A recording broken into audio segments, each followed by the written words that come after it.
पुढची बातमी पाहणार आहोत। राज्यपाल आचार्य देवव्रत मुख्यमंत्री देवेंद्र फडणवीस यांच्या उपस्थितीमध्ये मोदीज मिशन पुस्तकाचं प्रकाशन करण्यात आलं। प्रधानमंत्री नरेंद्र मोदी हे केवळ भारताचे नेते नाहीत, तर ते एक विचार आहेत, एक प्रेरणास्त्रोत आहेत। त्यांचं जीवन हे मानवतेच्या सेवेचं आणि राष्ट्रहितासाठीच्या अखंड समर्पणाचं उत्तम उदाहरण आहे, असं प्रतिपादन राज्यपाल आचार्य देवव्रत यांनी केलेलं आहे।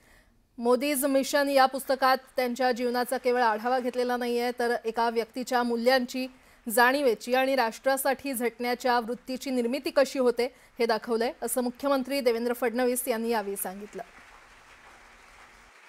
मोदी जी के हर पहलू को इस पुस्तक में समाहित करने का प्रयास किया है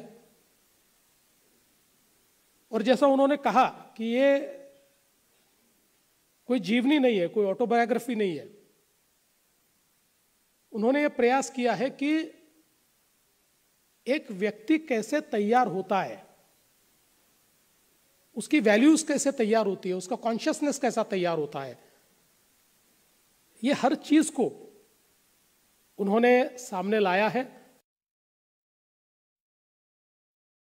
देशातल्या एका अतिशय प्रथितयश व्यक्तीने मोदीजीज मिशन हे जे पुस्तक या ठिकाणी लिहिलेलं आहे, यामध्ये मोदीजींच्या जीवनातले अनेक प्रसंग आहेत, त्यांनी घेतलेले निर्णय आहेत, अशा प्रकारचा व्यक्ती तयार कसा होतो, त्याच्या व्हॅल्यूज काय आहेत, या गोष्टी आपल्याला त्याच्यामध्ये पाहायला मिळतात।